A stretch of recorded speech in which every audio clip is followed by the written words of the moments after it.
Précédemment, dans l'énigme de Westminster. Pour déjouer un réseau dissimulé au cœur même de Londres, Holmes s'est fait passer pour un employé modeste, nommé Turner. Sous la façade d'une réception mondaine, il a trouvé la porte d'entrée d'un institut où la vertu sert de masque. Désormais infiltré parmi les élèves, il s'apprête à découvrir ce qui se cache derrière les murs de la respectabilité. Le lendemain, à l'aube, on les mena jusqu'au bâtiment principal. Turner fut conduit à travers un portail de fer ouvragé, dans une cour pavée que l'on aurait cru sortie d'un manuel de bienséance industrielle. Une grande horloge dominait la façade. Chaque battement semblait régler la respiration même des pensionnaires. Au-dessus de la porte, une devise: Labor and discretio. Le ton était donné. Ce jour-là, un nouveau stagiaire fit son entrée. Un grand garçon à la démarche libre, au regard clair, qui serra toutes les mains comme s'il les connaissait déjà. Il se présenta sous le nom de Carter. Officiellement, son entrée tardive s'expliquait par un contretemps familial. Officieusement, il prit aussitôt place au centre du groupe, un peu trop naturellement. Holmes observa. Carter parlait peu, mais savait écouter. Surtout ce qu'il ne devait pas entendre. Il passait d'un camarade à l'autre, sans jamais se fixer. Il plaisantait, aidait, l'art suprême de disparaître dans la convivialité. Les journées suivaient un ordre précis, théorie le matin, pratique l'après-midi. On y apprenait à servir le thé sans bruit, à plier un manteau selon le rang du propriétaire, à répondre « Oui, monsieur » avec l'accent juste. Mais au détour des leçons se glissaient d'étranges exercices. On demandait aux stagiaires d'observer 10 objets sur une table, puis d'en décrire 3 après les avoir cachés. Ou encore de deviner, d'après un pas dans le couloir, le statut social du marcheur. Les professeurs parlaient de vivacité d'esprit, mais Holmes reconnaissait la marque d'un tri sélectif plus subtil. On cherchait l'œil qui retient, l'oreille qui distingue, la mémoire qui classe. Les après-midi se terminaient souvent par des jeux de rôle, un maître fictif, un domestique fautif, un échange à rejouer devant la classe. Sous prétexte d'enseigner l'humilité, on mesurait le talent d'imitation. Holmes, qui savait mieux que quiconque feindre la modestie, se montra modèle. Carter aussi. Il devint rapidement compagnon de repas, unis par cette façade commune d'application docile. L'un comme l'autre, pour des raisons opposées, jouaient à cache-cache avec la vérité. Un jour, alors qu'ils attendaient leur tour pour un atelier, 2 jeunes stagiaires, installés près de Holmes, échangèrent à voix basse. Dans le couloir venait de passer un petit homme singulier, M. Plimble, l'administrateur, impeccablement mis, un carnet sous le bras, 2 fiches bleues à la main. Sa tête dépassait à peine les épaules des autres. Regarde, murmura l'un, Plimble a trouvé des cahiers à sa taille. Il lui manque plus qu'un pupitre de poupée, répondit l'autre en étouffant un rire. L'homme ne se retourna pas. Il traversa le couloir avec la froide assurance d'un horloger. Les jours passèrent, identiques. Carter, fidèle à lui-même, tissait sa toile d'amitié. Il avait cette façon tranquille de se pencher pour chuchoter. Entre nous, disait-il souvent. Holmes ne lui céda rien, mais il répondit avec une franchise dosée. Il s'apprivoisait. Un soir, alors qu'il nettoyait le réfectoire, Carter confia. On m'a dit que vous étiez nerveux le soir du gala. Vous auriez baissé les yeux quand on vous a applaudi. Holmes répondit doucement. J'avais surtout peur de rire. Puis, après une pause calculée, vous savez, cette histoire de chapeau. Je voulais juste profiter d'une opportunité. J'espérais qu'on m'enverrait faire autre chose qu'un service de table. Mais peut-être y a-t-il plus à apprendre ici qu'ailleurs. Carter sourit. Il crut à la confidence. C'était le but. 2 nuits plus tard, une main se posa sur l'épaule de Turner dans le dortoir. Carter, penché sur lui, chuchota. Il faut que tu m'aides. Pas de questions, pas de bruit. Ils traversèrent le couloir, gagnèrent la salle des professeurs. Carter s'introduisit à demi dans un bureau. Il prit un dossier, le reposa, feignant la panique. Merci, retourne te coucher. Et quoi qu'il arrive, n'en parle à personne. Holmes hocha la tête, sans un mot. Il avait vu ce qu'il devait voir. Un test. Les jours suivants s'écoulèrent sans incident. Carter reparla normalement, comme si rien n'avait existé. Puis, 4 jours après, Holmes fut convoqué par le superviseur, un homme froid nommé M. Bexley. Celui-ci le reçut debout, mains croisées derrière le dos. Vous êtes un élément sérieux, Turner. Certains voient en vous un homme de confiance. Dites-moi, seriez-vous disposé plus tard à des tâches un peu différentes? Si elles sont honnêtes, monsieur. Bexley eut un sourire mince. L'honnêteté, mon cher, n'est qu'une forme supérieure de discrétion. Que faudrait-il faire? Demanda Holmes. Bexley lui répondit avec une lenteur mesurée. Regardez et écoutez en permanence. Contre rémunération, monsieur Turner. Réfléchissez et n'en parlez à personne. Le lendemain, Carter lui demanda d'un ton dégagé. Alors, qu'est-ce qu'il voulait, Bexley? Rien d'important, répondit Turner. Une histoire de service du thé. Carter parut satisfait. Le piège s'était refermé. Turner n'avait pas répété. La veille du 20e jour, nouvelle convocation. Même bureau, même silence. Bexley. Vous avez réfléchi? Oui, monsieur. Et votre réponse? Je veux gagner ma vie. Et si je peux la gagner mieux, je le ferai. Parfait. Vous avez franchi toutes les étapes. Holmes haussa un sourcil feintement naïf. Quelles étapes? Celles qu'il n'est pas utile de connaître, répondit Bexley d'une voix égale. Il fit lentement le tour du bureau avant d'ajouter. Accepter ce poste n'est pas une décision que l'on prend à la légère, Turner. Il s'agit d'un engagement. Non pas envers un homme, mais envers un système. Un système unique, auquel on doit une loyauté entière et sans retour. Il s'arrêta face à lui. Soyons directs. Si vous confirmez votre adhésion à ce programme particulier, vous ne pourrez plus en sortir. Comprenez-vous? On ne quitte pas ce travail. Une fois que vous devenez une fiche bleue, vous ne le quittez plus. Le silence dura une seconde. Me confirmez-vous votre adhésion? Oui, monsieur, répondit Turner. Quand il quitta le bureau de Bexley, Holmes n'avait pas encore la clé. Il avait ce qu'il voulait rarement, un engagement unilatéral, sans échappatoire, prononcé avec la placidité d'un homme convaincu d'agir dans le bon ordre des choses. On venait de l'enrôler à vie dans un métier qu'il n'avait aucune intention d'exercer. Il regagna le dortoir avec les autres, s'allongea comme eux, les mains croisées derrière la tête, et prit, pour qui l'observait, l'attitude résignée du garçon de condition modeste qui vient de faire sa chance. Mais dans sa tête, me dit-il plus tard, ça n'était pas la satisfaction qui travaillait, c'était l'arithmétique.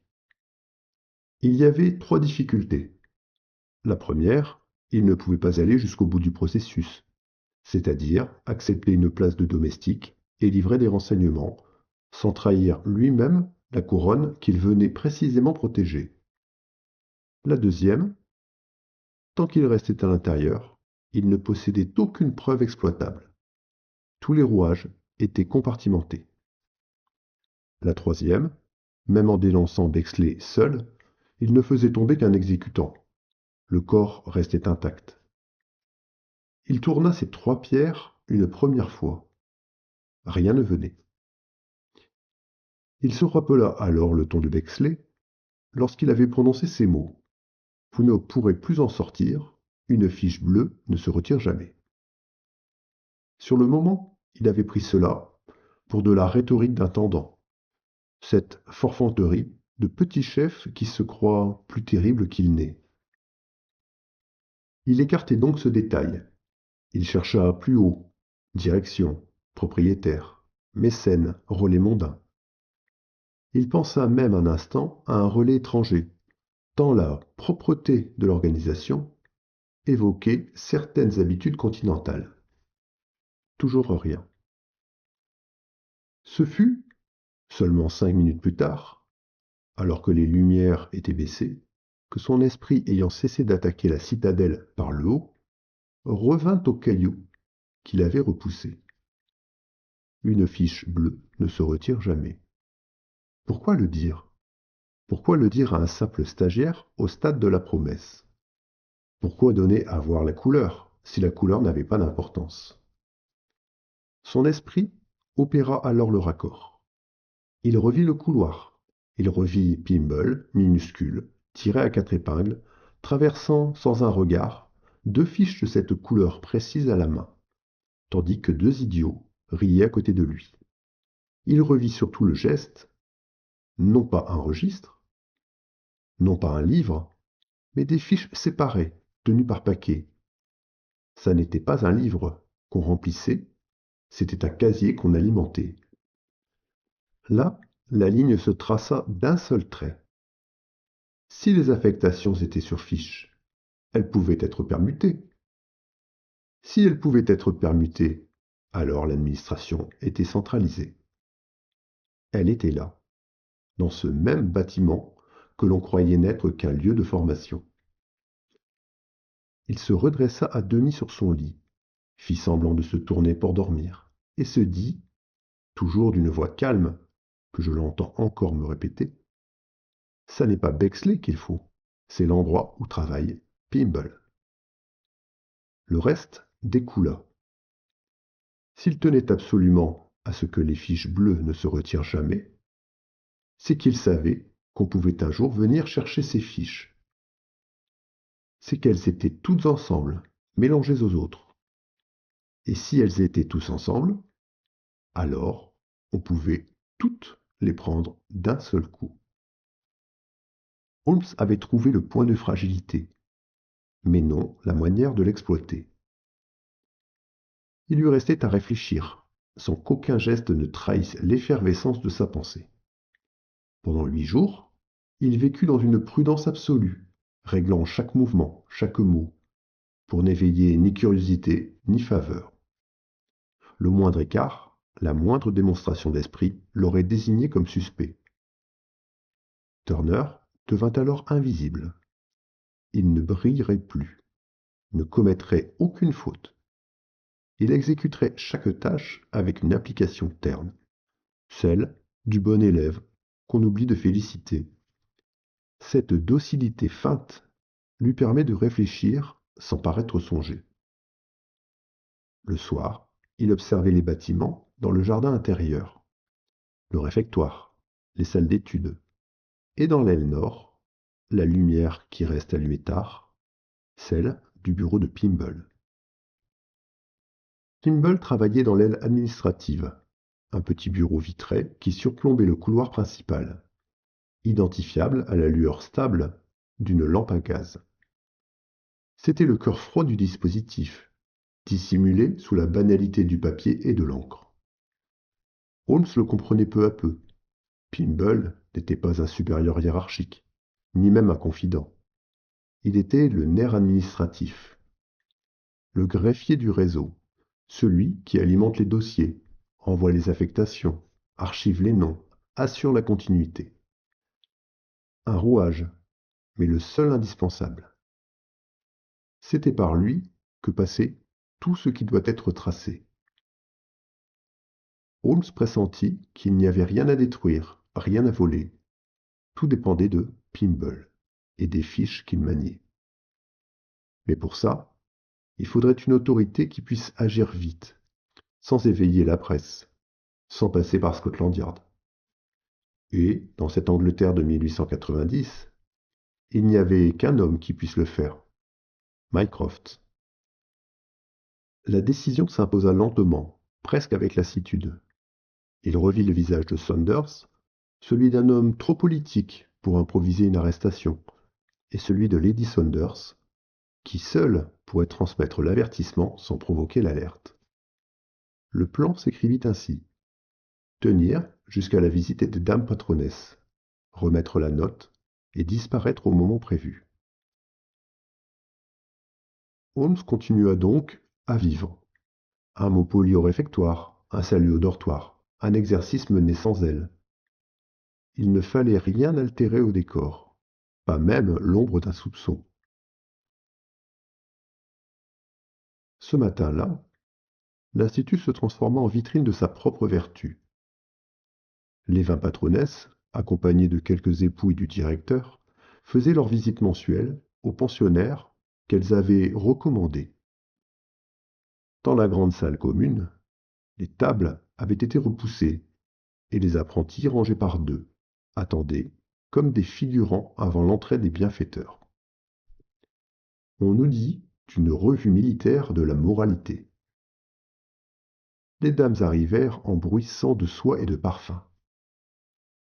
On échangeait des saluts compassés, des compliments sur la tenue, sur la docilité des élèves, sur la qualité du pain. Chaque patronnesse retrouvait son protégé, échangeait quelques phrases convenues, promettait de suivre ses progrès avec intérêt. Tout n'était que politesse appliquée, jusqu'à l'étouffement. Turner, lui, patientait au troisième rang. Il vit Lady Saunders s'approcher lentement, suivie de deux autres dames. Elle semblait soucieuse, mais droite, fidèle à son poste. Quand vint son tour, elle s'arrêta devant lui. Monsieur Turner, dit-elle, j'espère que votre séjour ici vous apprend l'art de servir sans faillir. Il m'enseigne surtout la gratitude, madame, répondit Holmes d'un ton humble. Il inclina la tête, puis ajouta d'une voix plus basse: permettez que je vous remercie pour tout ce que vous avez fait. Elle hésita un instant, puis tendit la main, gantée de suède claire. Le geste, convenable en apparence, était fréquent dans ce genre de cérémonie, une façon d'encourager un jeune homme méritant. Holmes la saisit avec une délicatesse calculée. Sa paume glissa sous celle de la dame, et le petit rectangle de papier s'y logea comme une ombre entre celle-ci et le gant. Le contact dura à peine une seconde. Elle lui sourit, croyant percevoir l'émotion d'un remerciement sincère, puis s'éloigna pour rejoindre le groupe suivant. Le murmure des conversations, le bruit des jupes et des chaussures vernies couvrirent tout. Personne ne vit rien. Personne ne soupçonna que, sous le gant d'une main bien née, dormait désormais un message. J'ai trouvé la source. Rapprochez-vous de Mycroft Holmes, expliquez-lui tout, qu'il prépare 40 hommes des plus sûrs. Rendez-vous dans 7 jours au Diogène, à 8 heures. Holmes resta immobile, les mains jointes comme un élève pieux. La visite s'acheva, la salle se vida, et le silence revint, aussi strict que les murs. Mais quelque part, dans une calèche qui roulait vers Westminster, un secret avait changé de main. Les jours qui suivirent la visite se déroulèrent dans une immobilité presque calculée. Holmes continua de vivre sous le masque de Turner, ponctuel, docile, appliqué, l'image même de l'élève modèle. Personne n'aurait soupçonné, sous ce calme, la tension d'un homme qui cherchait à quitter le lieu sans jamais s'en sortir. Chaque soir, après le couvre-feu, il écoutait les pas dans le couloir, les soupirs du dortoir, le sifflement du gaz dans les tuyaux. Tout devait paraître ordinaire.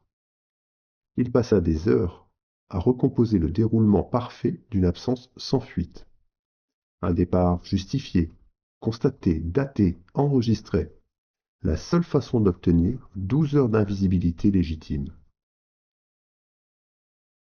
L'infirmerie de l'Institut, sommaire et sans médecin permanent, renvoyait les cas sérieux vers un dispensaire voisin, sur Whitechapel Road. Cette pratique, Holmes l'avait remarquée à de nombreuses reprises. S'il y entrait comme patient, il en sortirait comme ombre. Au 7e jour, tout était en place. Le plan, les horaires, les témoins involontaires. À présent, il ne lui restait plus qu'à souffrir d'un mal bien choisi. La nuit tant attendue arriva enfin.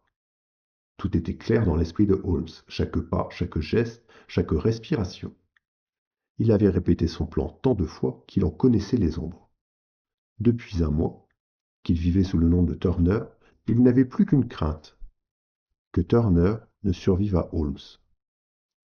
Son esprit, son corps même, s'était plié à ce rôle jusqu'à en oublier la distance. Mais cette nuit-là, la comédie touchait à sa fin. Le dortoir sommeillait, bercé par le ronflement sourd de la chaudière et le tic-tac obstiné de l'horloge du couloir. Holmes attendit que la respiration collective s'uniformise, cette musique lente que seuls les veilleurs savent entendre. Il ferma les yeux, compta mentalement jusqu'à 50, puis se plia brusquement en deux, comme foudroyé. Un gémissement lui échappa, juste ce qu'il fallait pour réveiller la pitié. Un premier camarade se redressa. Turner, vous allez bien? Il ne répondit pas. Ses doigts crispés sur les doigts, son souffle court, tout y était. Le vacarme monta de lui-même, sans qu'il ait à feindre davantage. Une exclamation, des pas précipités, un poing contre la porte. Le veilleur surgit, lanterne haute. Qu'est-ce que c'est que ce tapage? Turner, monsieur, il est malade à mourir. Holmes resta immobile, visage blême, lèvres tremblantes. La lumière du gaz fit luire son front de sueur. On appela l'infirmier, puis le surveillant. Tout se déroulait selon la mécanique parfaite qu'il avait programmée. Il faut le conduire au dispensaire, trancha enfin le surveillant.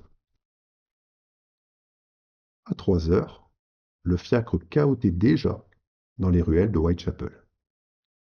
Holmes, étendu sur la banquette, la main sur le flanc, jouait la douleur avec la précision d'un comédien de tragédie. Chaque KO résonnait comme un battement de montre, le compte à rebours de sa délivrance. Au dispensaire, la routine bureaucratique acheva le travail. Le médecin de garde, les paupières lourdes, signa sans poser de questions.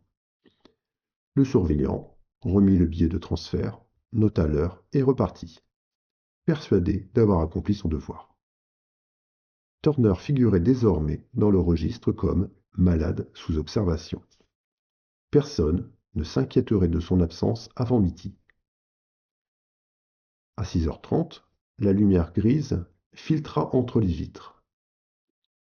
Hall se redressa lentement, remit sa veste, écouta les bruits du dehors, le fiacre d'un laitier, un chien, un cri de marchand. La porte du couloir était restée entr'ouverte. Il passa sans un son, descendit les marches et sentit sur son visage l'air froid de Londres. Il s'arrêta une seconde dans la rue vide, le cœur battant, et murmura pour lui-même adieu Turner. Puis il partit vers l'ouest, redevenu ce qu'il était. Il marcha longtemps. À chaque pas, le personnage qu'il avait incarné s'effritait. Turner disparaissait dans la brume, et Sherlock Holmes reprenait possession de son propre corps. À 7h30, il atteignit Pall-Mall. Le Diogène Club émergeait du brouillard, sévère et immuable. Il est, parmi les récits de mon vieil ami, un épisode que j'aurais voulu contempler, celui de son arrivée au Diogène Club, ce matin d'hiver. Nulle tempête, nul scandale public, mais une onde de stupeur qui, dit-on, se propagea jusque dans les fauteuils les plus silencieux de Londres. À 8 heures précises, Holmes monta les marches du club, toujours vêtu de sa tenue de Turner, redingote usée, bottines ternies, visage encore poudré de suie. Il n'était plus qu'à quelques pas du but. Le portier, large et rougeau, l'arrêta net d'un geste qui sentait l'habitude plus que la réflexion. Du balai, mon gars, pas d'aumône ici. J'ai rendez-vous avec monsieur Mycroft Holmes, dit calmement Holmes. Et moi avec la reine, grommela l'autre. Circulez. Le ton sec, la main levée, Holmes soupira, calcula l'effort inutile d'un dialogue, et sans hausser la voix, fit une esquive, puis franchit la porte.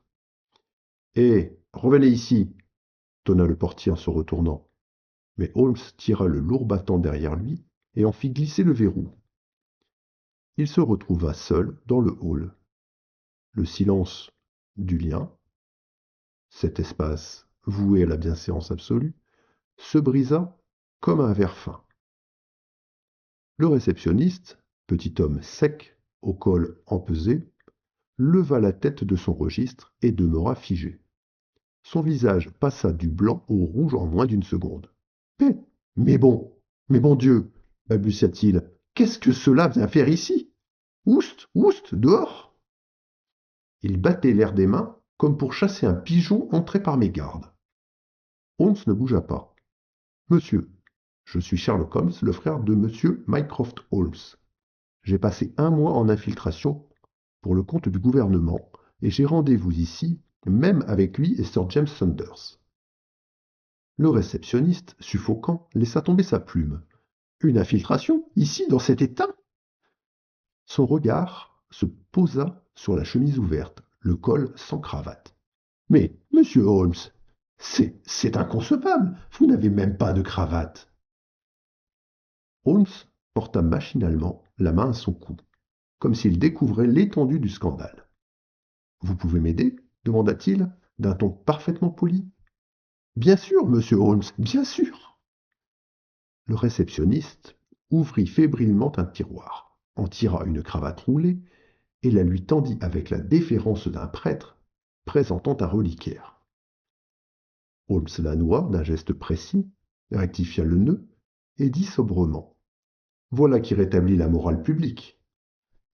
Puis, comme si rien ne s'était passé, ayez maintenant l'amabilité de prévenir monsieur Mycroft Holmes quand son frère est arrivé. Le réceptionniste, blême, s'inclina, incapable de parler, et s'exécuta. Ainsi, sous les plafonds immobiles du Diogène, un homme couvert de suie venait de rappeler à la plus sélecte des institutions qu'aucun règlement n'est à l'abri du réel. Lorsque la porte du salon privé s'ouvrit, Holmes entra d'un pas assuré. Le contraste entre sa mise et la sonalité du lieu eût fait sourire n'importe qui, sauf peut-être son frère. Mycroft, installé dans un large fauteuil, replia lentement son journal. Sir James Saunders, debout près de la fenêtre, s'inclina brièvement, partagé entre stupeur et soulagement. Je vois, dit Mycroft, que ta carrière dans les services domestiques fut brillante, quoique manifestement brève. L'uniforme m'allait trop bien, Mycroft, il devenait dangereux, répondit Holmes en s'asseyant. Mycroft hocha la tête, amusé malgré lui. Sir James m'a déjà raconté le commencement de ton aventure. J'attends la suite avec cette crainte mêlée d'admiration que tes méthodes inspirent toujours aux honnêtes gens. Holmes joignit les doigts devant lui. L'affaire, mon cher frère, est d'une simplicité presque élégante. Sous le nom d'Institut de services domestiques se cache une entreprise de renseignement d'une efficacité remarquable. Elle recrute de jeunes employés de maison, en apparence irréprochables, puis sélectionne les plus intelligents ou les plus cupides.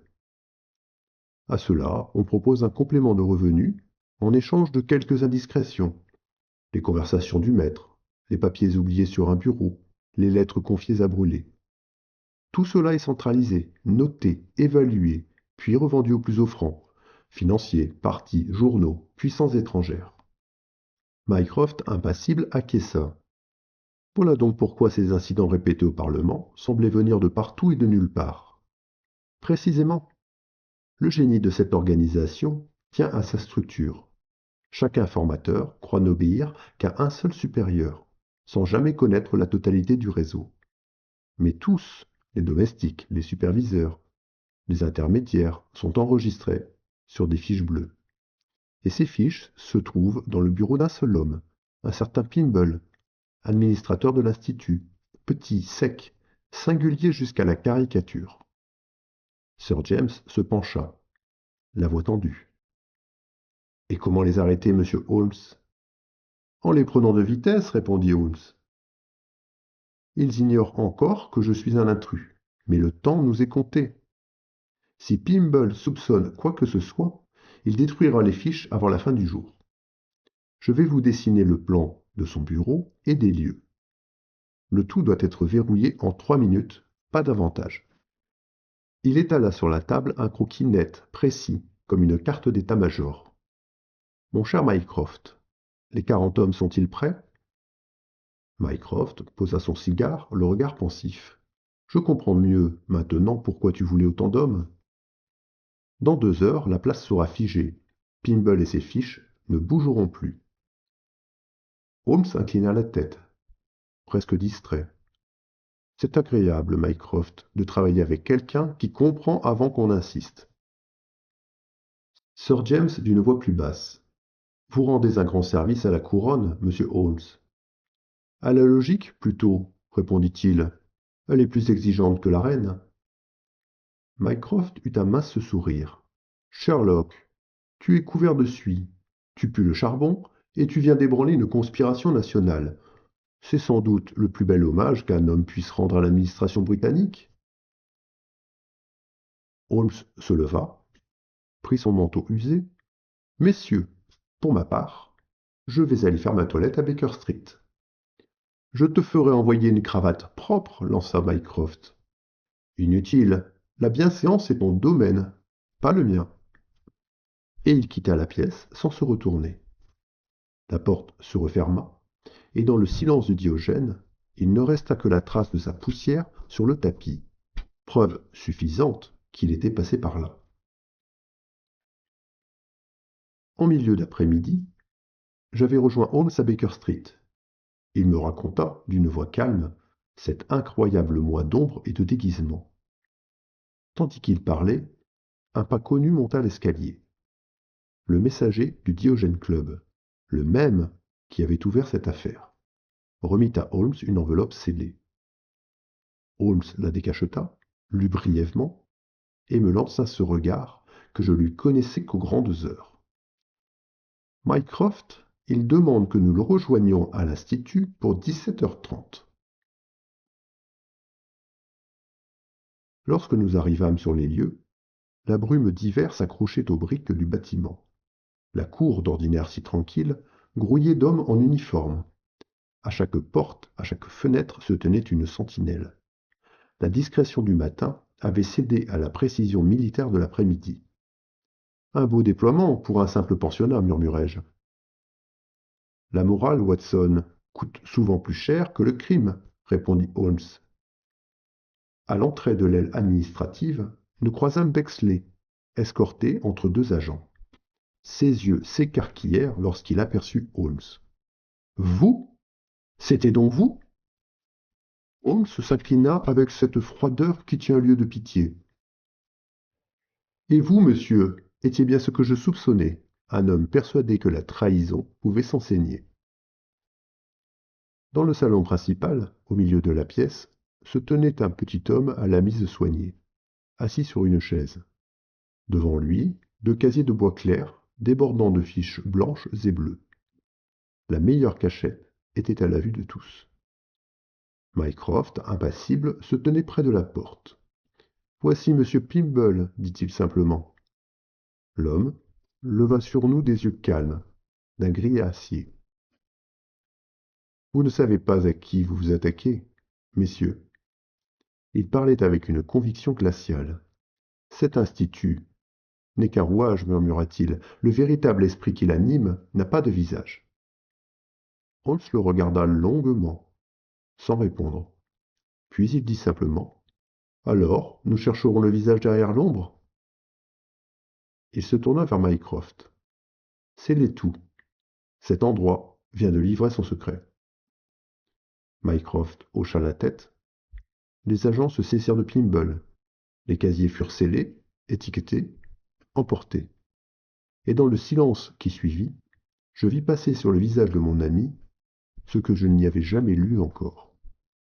Non pas la satisfaction, mais l'inquiétude d'un homme qui sait que la partie ne fait que commencer. Une semaine après l'opération, nous fûmes conviés au dîner des Saunders. Holmes, qui d'ordinaire évitait ces manifestations mondaines, y alla cette fois avec une discrète impatience. Il semblait vouloir revoir Lady Saunders, dont l'aplomb avait tenu la ligne lorsque tout vacillait. Dès les premiers plats, Sir James nous prit à part et, d'une voix où la fatigue se mêlait à une reconnaissance profonde, nous expliqua la manière dont on avait dû procéder pour écarter les éléments sans faire de bruit. Nous avons choisi la voie la plus sûre, dit-il, la prudence sanitaire, suivie d'un éloignement contrôlé. On fit venir des officiers de santé. L'argument de la mise en observation permit de transporter ces hommes hors de leur poste sans alarmer les familles ni la presse. Il ajouta, avec une gravité contenue: à chacun d'eux fut proposé, sous couvert d'un placement honorable, l'opportunité de s'installer dans des colonies lointaines, libres, mais sans retour prévu sur le sol britannique. Les équipes de Mycroft furent persuasives, car la condition fut de confesser ce qu'ils avaient transmis. Devant l'alternative qui leur était offerte, si l'on peut la nommer ainsi, personne ne refusa. Leur départ s'organiserait au cours des semaines suivantes. Lady Saunders posa la main sur le bras de son mari, comme pour affirmer silencieusement ce que sa voix ne disait pas. Puis, Sir James, baissant le ton jusqu'à un chuchotement compréhensible, confia: Il a fallu ménager les formes. Nous voulions ôter à l'affaire tout ce qui eût pu en faire un scandale national. Nous avons donné aux familles une raison de croire à la bienveillance. C'était, peut-être, la seule manière d'empêcher une curée publique.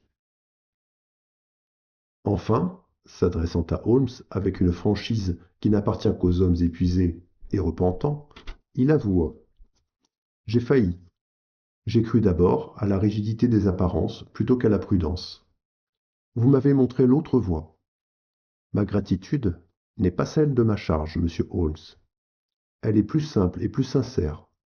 Si un jour vous avez besoin d'un service ou d'un ami, comptez sur moi. Je regardai mon ami, et il y eut sur son visage un sourire bref, qui n'était ni triomphal ni serein, mais qui témoignait d'un lien nouveau, forgé dans l'urgence et la discrétion. J'eus l'impression, à cet instant, que l'affaire était close dans les journaux, mais ouverte, pour d'autres raisons, dans l'esprit des hommes. Ce soir-là, Holmes croyait refermer une énigme. En réalité, il venait d'effleurer le bord d'un abîme. Le reste de l'histoire s'écrirait, quelques mois plus tard, au pied des chutes de Reichenbach.